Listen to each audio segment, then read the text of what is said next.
everyone, welcome back to my channel. So today I'm going to be making some carrots because I still have a lot in the fridge. So I've decided to marinate them. A long time ago on the East Coast, I was in a French restaurant actually, and instead of bread and butter, they brought out these marinated carrots as an appetizer. So you can use this as an appetizer, you can use this as a side dish, you can, make maybe a mezza platter and put it on there.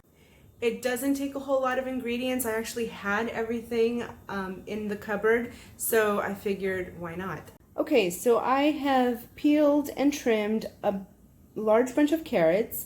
I have a bunch of parsley, some raisins that I've roughly chopped, and I put them in hot water. If you don't have raisins and you have currants, currants would actually be ideal for this. And then I've got some toasted pine nuts. My dressing for this is going to be salt, pepper, olive oil, and I'm using Prosecco wine vinegar, but white wine vinegar, champagne vinegar, or even sherry vinegar you can use. You want to blanch the carrots. All that means is boil your carrots for a few minutes and then take them out of the boiling water and plunge them into ice water. And I'm gonna leave my carrots whole and then deal with cutting them afterwards. So I have my pot of boiling water already and I'm just gonna go get that taken care of. You want to boil the carrots for just a few minutes. You wanna get the raw edge off. When you pierce it with a knife, you might feel some resistance, but you don't want it mushy. Then I'm gonna make the dressing. So I'm gonna start by doing my oil.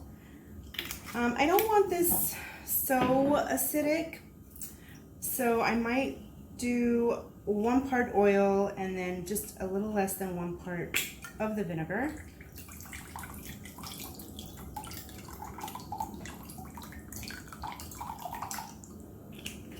And a pinch of salt and pepper and mix it up, and that's all you have to do. This happens to be some French salt, but you could just use regular salt.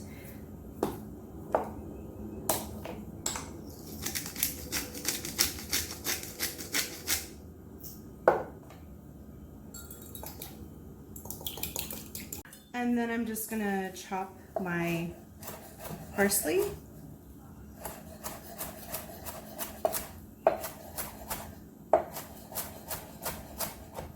You can do as much or as little as you'd like. There are no specific measurements for this, so you're just going to have to adjust to your taste.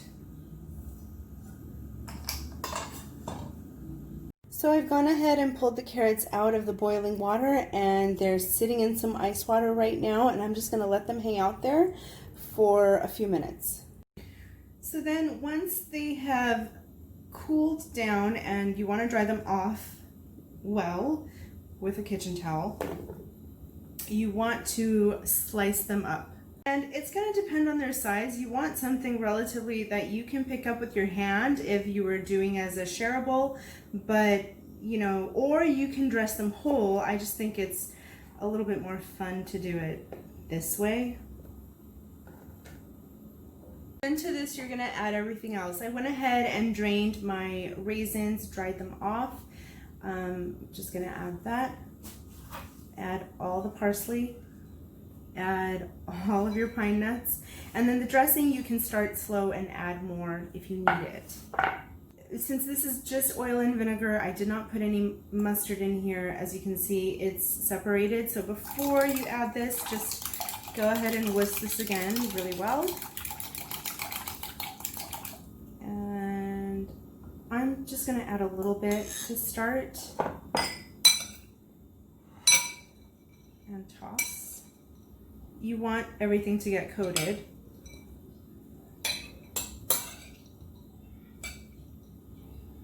I'm gonna add just a little bit more salt.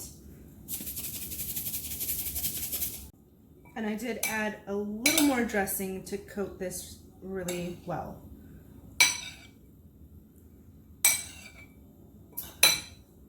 And so here is the finished dish. However, you do want to keep this in the fridge until you're ready to eat it. By keeping it in the fridge, it will stay kind of crunchy. And the other thing that I wanted to show you, when you pick up a carrot, again, it should stay, it shouldn't be limping, for lack of better terminology, but you know, and you do want like some crunch still left to it. But this is really good. Again, as a side dish, it's good for potlucks. You can make it ahead and let it kind of hang out for several hours in the fridge so that the flavors can kind of marry together. But it's, you know, it's a good one. So if you've got some extra carrots lying around, I would definitely give this a try. And you get some sweetness from the raisin and some like salty from the pine nuts. By the way, if you don't have pine nuts, you can easily substitute walnuts or almonds, even pistachios. That would probably be a good one. Thank you so much for watching. I hope you enjoyed this recipe. I will have some details down below in the description box. Please be sure to check that out and give it a try. Let me know what you thought of it. Don't forget to like and subscribe to my channel, and I will see you all next time.